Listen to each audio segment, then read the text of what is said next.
You're Locked on the New York Rangers, your daily podcast on the New York Rangers. Part of the Locked On Podcast Network, your team every day.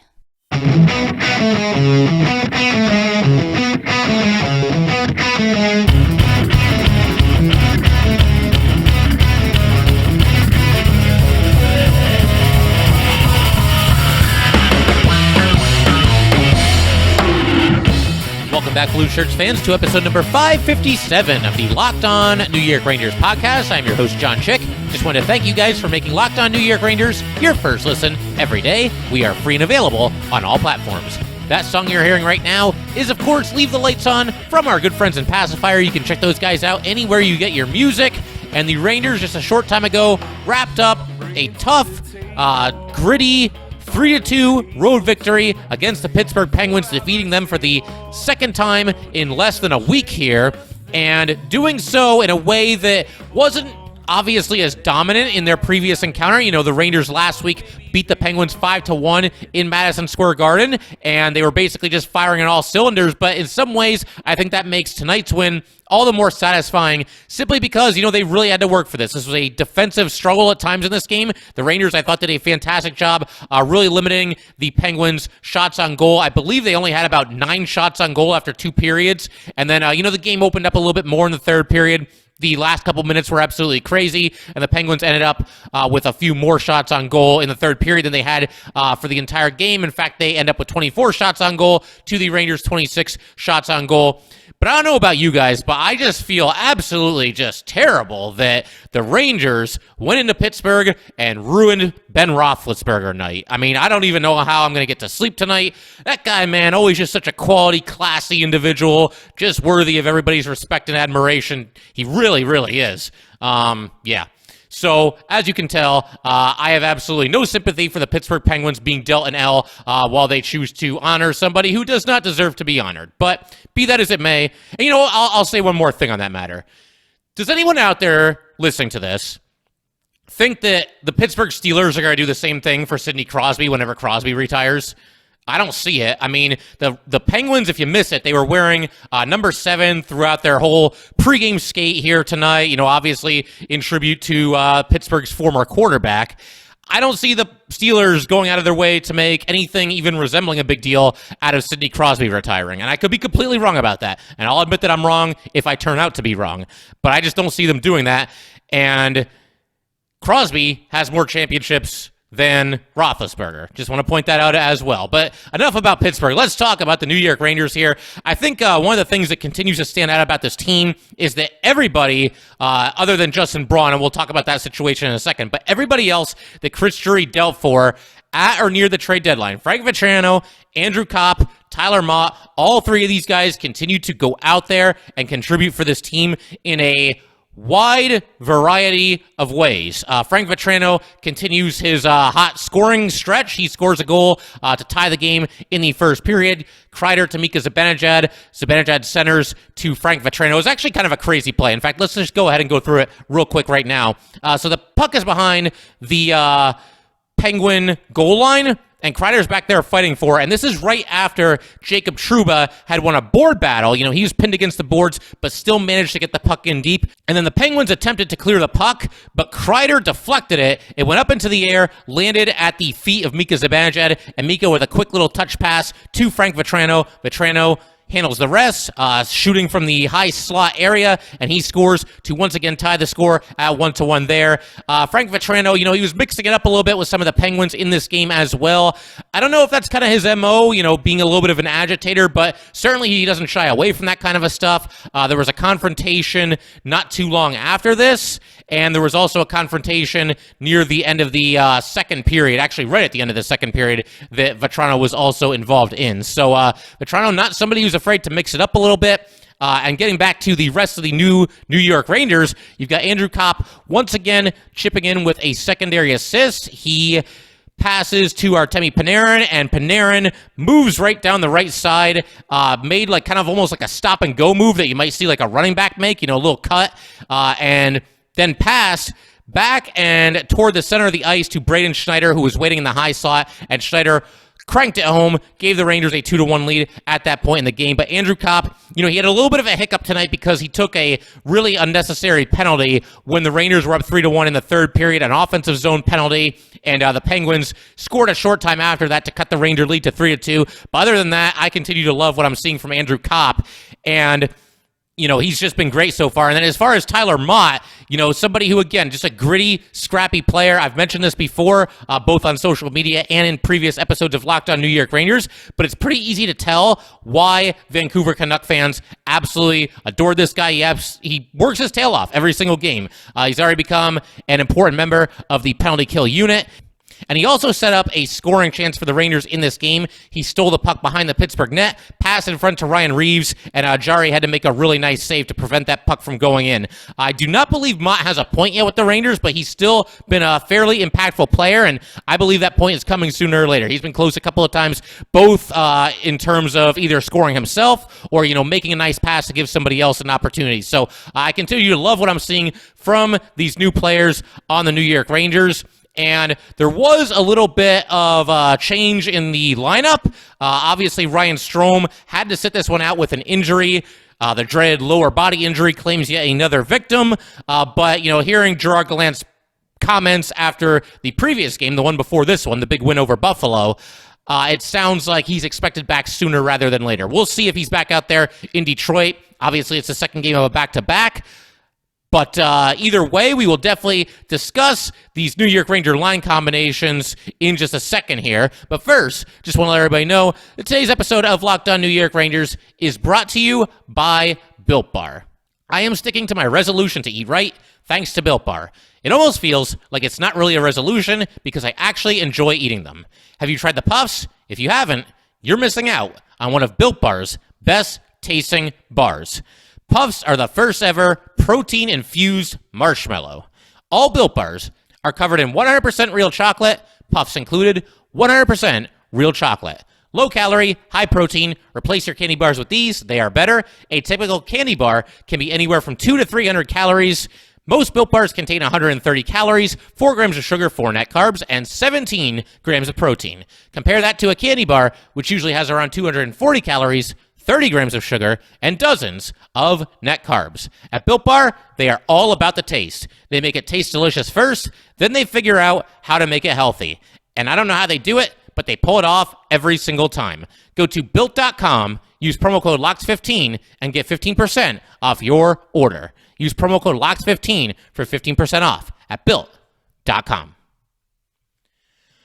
All right, just want to thank you guys for making Locked On New York Rangers your first listen every day. We are free and available on all platforms. And as I just mentioned, Ryan Strome sat this one out with an injury, and so that means the Rangers obviously have to, shuffle the deck a little bit and put somebody into the lineup to take Ryan Strome's spot. And that somebody turned out to be Ryan Reaves, and we'll get to him in a second. But to just run through the line combinations really quick, I saw some Ranger fans lamenting the fact that Dryden Hunt is once again back in a top 6 role, at least for this game. He was on the second line, which was Andrew Copp centering Artemi Panarin on the left wing, Dryden Hunt on the right wing.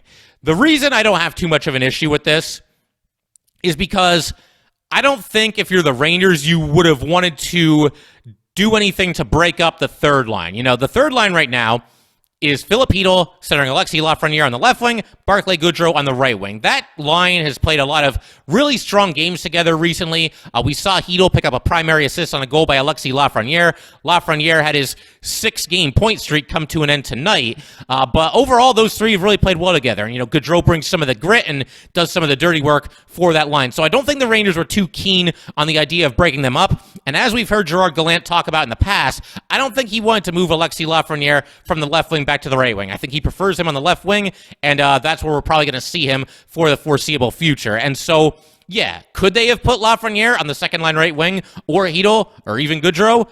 They could have, but I think, for all those reasons I just mentioned, not wanting to break up the third line, it made more sense to just move Dryden Hunt from the fourth line back to the second line, which is a spot where we've seen him many, many times this season. And also, the other thing that this accomplishes, you don't have to reinvent the wheel. The first line remains completely intact. That's still Mika Zibanejad, centering Chris Kreider and Frank Vatrano, and that's another line that you really can't mess with right now because those three are just firing on all cylinders. But that line remains 100% intact. So too does the third line of Lafreniere, Hedel, and Gaudreau. So this Ryan Strome injury, by moving Hunt from the fourth line up to the second line and then plugging Ryan Reaves into the lineup on the fourth line, you're only changing 2 out of your 4 lines rather than maybe all 4 of them and reinventing the wheel. I mean, not that you can't do that, but again, this Ranger team has played very well, and the first and third lines in particular, I don't think the Rangers had any real incentive to break them up. So for all those reasons, I was okay with Dryden Hunt playing on the second line here tonight. It seems like it's going to be a temporary solution if you believe that Ryan Strome will not be out of the lineup for very long. And, I will trust the Rangers at their word. I know sometimes they tend to be overly positive when it comes to when their players return from injury, but again, it does sound like it's a fairly minor injury that's keeping Ryan Strome out of the lineup. So I'm good with Hunt there for a few games, but as I've maintained on this podcast, Dryden Hunt come playoff time cannot be in a top 6 role, and I don't think he will be, because by then you got to figure Ryan Strome's going to be back. Capo Caco might be back into the mix. Maybe Lafreniere or Hedel jumps up to a top 6 role by then, or maybe they stay on the third line. But either way, I don't think there's any way Dryden Hunt will be in a top 6 role come playoff time. And the only line I haven't really talked about yet is the fourth line, and that's Johnny Brodzinski centering Tyler Motte on the left wing, Ryan Reaves on the right wing. And I, for one, am happy that Ryan Reaves is back in the lineup. The way I see it, he did his time. He had a rough game against the Devils. I mean, the whole Ranger team had a rough game against the Devils, but he took a really bad penalty in the middle of that terrible second period for the Rangers, slash Mason Geertsen in the back of the leg. And, I was on YouTube, and obviously, we're putting all our episodes on YouTube now. Good time to remind you guys to subscribe to Locked On New York Rangers on YouTube. But I saw 1 or 2 comments of people saying that, well, Mason Geertsen, he embellished it a little bit. You're not wrong. I definitely think he did. But bottom line, I mean, that's still a slash. He still got him in the back of the leg, and it just wasn't a good situation for him to take the penalty. I had a really strong feeling that Ryan Reaves would be a healthy scratch for at least 1 game. It turned out to be 2 games, and I'm not sure what would have happened here if the Rangers still had Ryan Strome in the lineup. Would they have continued to just roll out the same players and, not put Reaves back into the lineup? I kind of hope that would not have been the case, because this is getting nasty between the Rangers and the Penguins. I mean, there's no love lost between these two teams. The Penguins, they are a team that I think you have to give them credit for the way that they fight in games. They're a team that does not give up very easily. But by that same token, and I'll elaborate more on this a little bit later, this is a team that can get rattled a little bit, and we saw examples of that in this game here tonight. They can take liberties if things aren't necessarily going their way. They can get flustered a little bit, and I think Ryan Reaves, having somebody like him in the lineup, if you're the New York Rangers, that keeps them honest. They're not going to try to pull quite as much nonsense as they otherwise might if Ryan Reaves was not in the lineup, and Reaves is built for a playoff series against the Pittsburgh Penguins. I really believe that. Somebody else that I got to give a lot of credit to in this game, and somebody that, again, he's one of those players that catches a little bit of flack from Ranger fans every now and then, and it's not always entirely unwarranted, but it's Jacob Trouba. I mean, Trouba, it seems like the more intensive a game that is being played, the better he plays. This guy goes out there, he's all over the ice, he throws his weight around, he's unleashing these blistering slap shots from the blue line. He almost scored tonight. He put one off the post. Again, the physicality is there.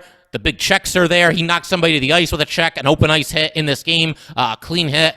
But yeah, I mean, Jacob Trouba, he is going to be big time for the Rangers in the playoffs, especially if they play this Pittsburgh Penguins team who, like I said, there's no love lost here. There's a lot of bad blood boiling between these Rangers and these Penguins, and we've got one more regular season matchup, and then in all likelihood, buckle up, because it's playoff time, and we're probably getting a best of 7 against these Pittsburgh Penguins, unless, the standings could change. Maybe the Rangers win the Metro.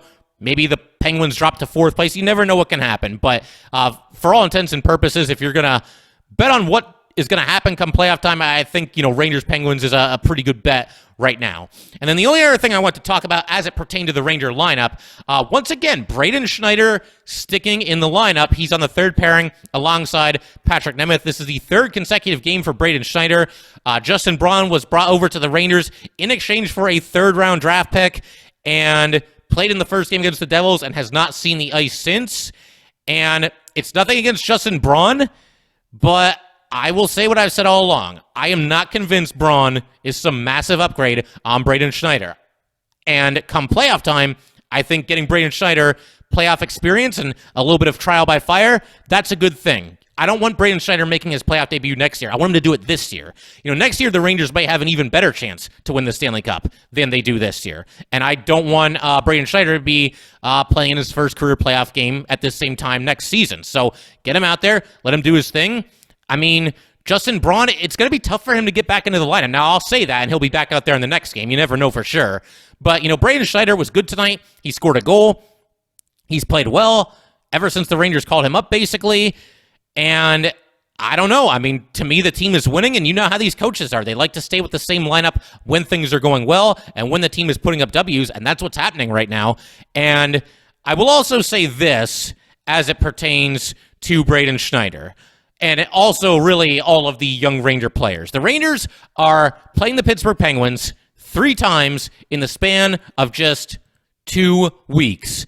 And that's a good thing because a lot of players on this New York Ranger team are going to be making their Stanley Cup playoff debut, and even more will be making their Stanley Cup playoff debut if you kind of ignore the COVID season when the Rangers were, they were in the bubble and they had the first round matchup against the Canes. It was a best of 5. There were no fans in the arena for very understandable reasons. And yes, that was the Stanley Cup playoffs and the Rangers participated, but they got swept right out of the playoffs that year. And obviously, if you're a young player, you're not getting the full Stanley Cup playoff experience without having any fans in the building. And once again, living in that bubble and not playing Madison Square Garden and then also traveling on the road to play your opponent in their barn. So, not a bad thing to play a few of these high-intensity, playoff-like games late in the season here, particularly against the Pittsburgh Penguins, once again, the team that you are very likely to see in the first round of the playoffs. So, we will continue talking about this game in just a second. So, how about Chris Kreider having a decent season for himself? Wouldn't you guys say? He ends up with his 45th goal of the season in this game. I believe he is now 4 goals off of the pace set by Austin Matthews, who currently leads the NHL with 49 goals. That's assuming that nothing else happened in the NHL tonight. To be quite honest, I don't even know if the Maple Leafs were playing tonight or not. But bottom line, Chris Kreider right up there with the most prolific goal scorers in the league this season. Goal number 45, like I just said. And this one came on the power play. In fact, it was the Rangers' only power play opportunity of the night. They convert.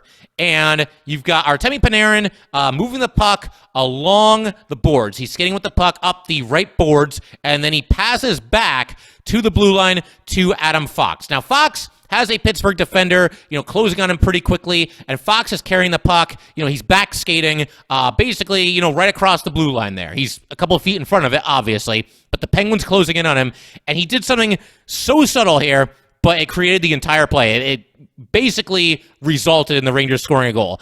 He sold that he was going to pass presumably back to Panarin. He turned his body just a little bit to his right and made it look like he was going to pass. And when he did that, you could see the Pittsburgh defender, he reacted to it and kind of moved himself into what would have been the passing lane. And in Adam Fox doing this, what it did was it got this guy out of his way for him to take a shot at the net. Just a brilliant play by Adam Fox. It's just little things like this, night in and night out, that make this guy the standard bearer of hockey defensemen on this planet. He's just that good. And, again, it's easy to marvel at the numbers. I mean, Fox ends up with his 55th assist of the season on this goal here. But that little move that he made, once again, that opened the door for the Rangers to score this goal. And it also kind of resulted in Fox catching a little bit of a break here. I don't think he did what he did next on purpose, although he might have. Who knows? You'd have to ask Adam Fox, and he's good enough that maybe he did do this on purpose. But what he did was he then shot the puck. Like I said, he tricked that defender out of his way, basically, and now he's got a shot at the net. He shoots the puck. It goes wide on the near side, but it bounces off the boards, comes back in front, and Chris Kreider buries the rebound. And what a job by Chris Kreider on this play as well, because he was on the opposite side of the Pittsburgh net. He's looking for probably a tip-in goal or a rebound opportunity, whatever it might be.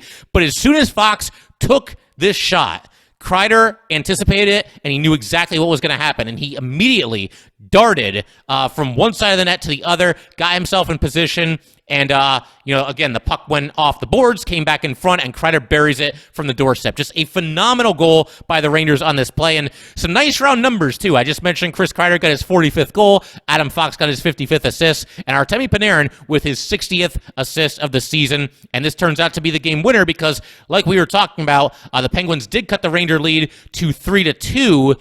About midway through the third period, a little bit past the midway point, a goal by Sidney Crosby from the blue line. Looked like Igor Shesterkin was screened. And in fact, it looked like Igor Shesterkin was probably screened on both goals that the Penguins scored in this game. The other goal was scored fairly late in the first period by Brian Boyle, his 9th of the season. It's nice to have Brian Boyle...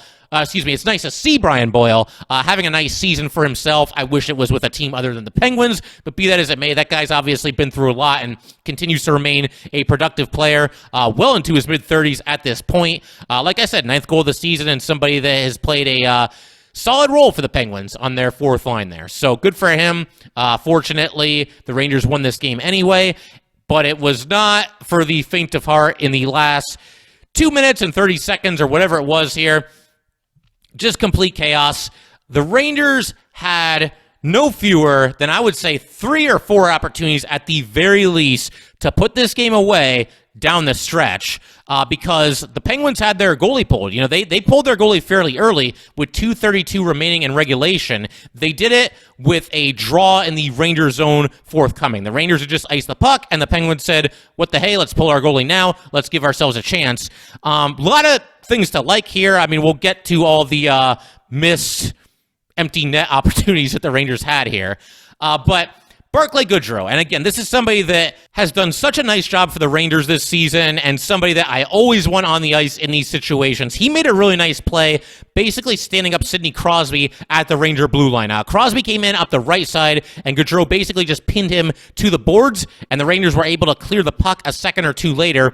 And that's when all these flurries of empty net chances began for the Rangers. Kreider had a chance at the empty net from the neutral zone, but 2 Penguin players kind of converged on him. Kreider had to gain the red line to avoid the icing, and just as he was taking his shot, might have actually been Malkin, but somebody got their stick on Kreider's stick, poked the puck wide, and as a result, it's just dumped into the Penguin zone. But then you, right after this, just get this crazy scramble. Andrew Copp, Mika Zibanejad, Chris Kreider, they're all there on the doorstep. This puck was an inch or two from going into the net, and in the middle of all this chaos, I think it might have even been deflected into the air and seemingly bounced off the crossbar. I don't know for sure that that's what happened. Like I said, this was just pure chaos here.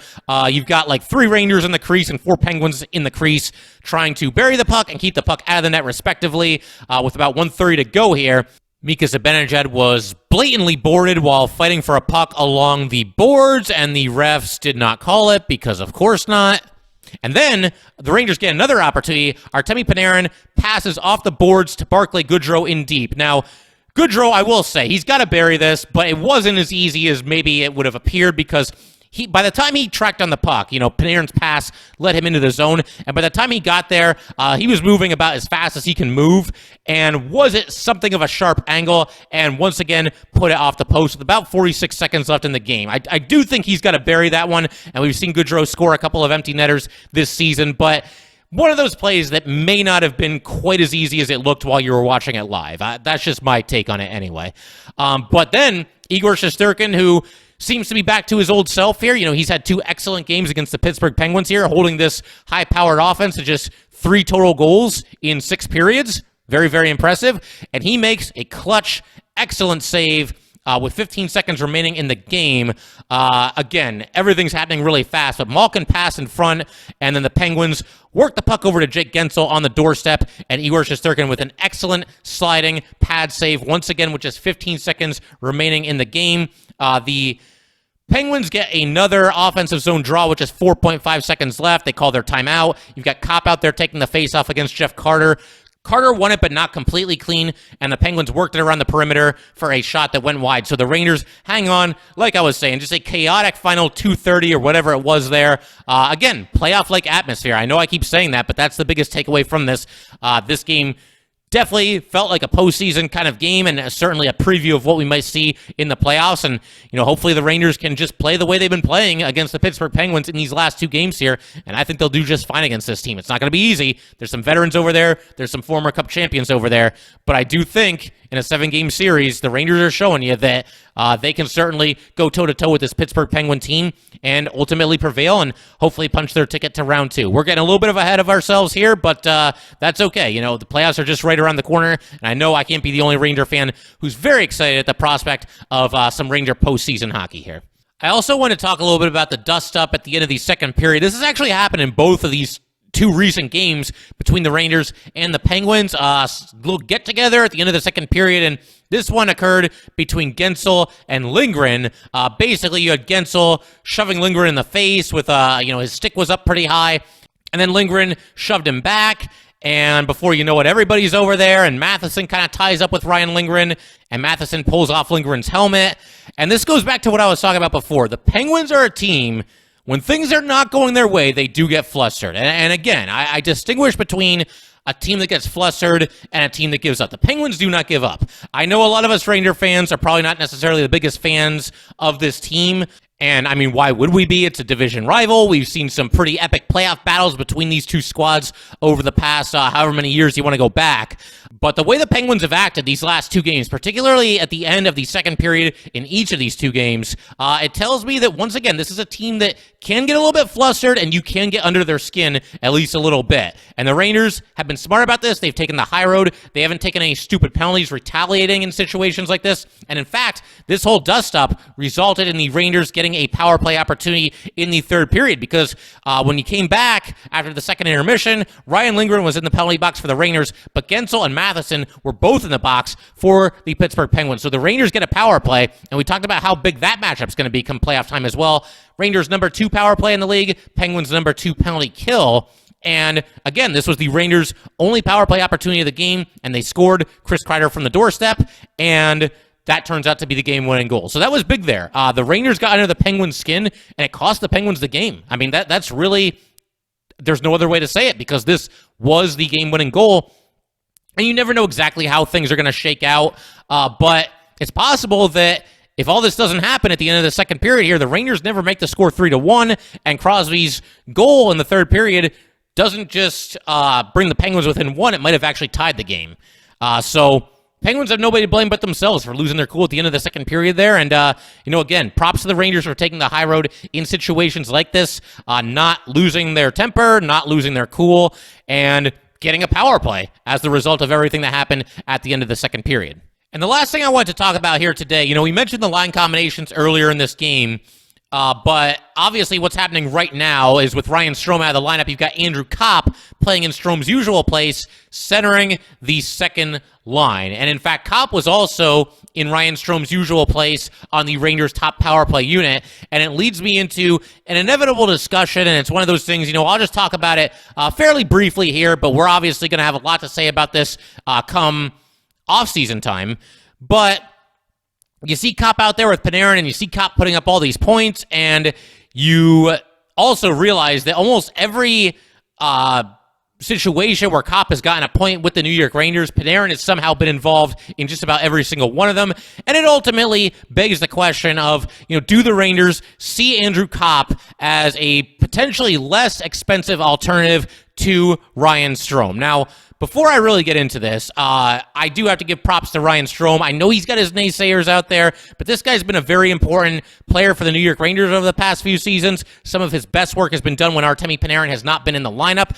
There was a stretch last year that lasted about 3 weeks where Panarin was out of the lineup, and Ryan Strome was the best offensive player on the New York Rangers during that time. So we've seen him step up for this team in some big spots, and once again, play a very important role and overachieve based on what he had done in his career prior to coming to the New York Rangers. He's also an alternate captain. I realize the Rangers have 20 alternate captains, but be that as it may, still an important player for the New York Rangers. So I'm not trying to push Ryan Strome out the door here, but facts are facts. If the Rangers and Strome can't come up with a contract that they think is fair to both sides, if Strome wants to go out there and test free agency a little bit, then yes, I do think the Rangers could look at Andrew Copp as sort of their plan B. Very, very difficult to envision a scenario where the Rangers are able to keep both of those players because all those extensions are kicking in next season. I mean, yeah, that's not going to happen. I don't think there's any way possible that Copp and Strome are both back next season. But, once we get into the offseason, we will definitely take a look at the Ranger impending UFAs, because for the longest time this season, the only impending UFAs for the Rangers were Strome, Kevin Rooney, and Greg McKay. And so Strome, clearly the biggest name of the bunch. But now, you've got guys that are presumably brought in to be rentals, and some of them probably will end up being just that. They'll be on their way in free agency when free agency starts. But, you start to look at somebody like Andrew Copp, and you start to think, like, maybe he could be here for a little bit longer.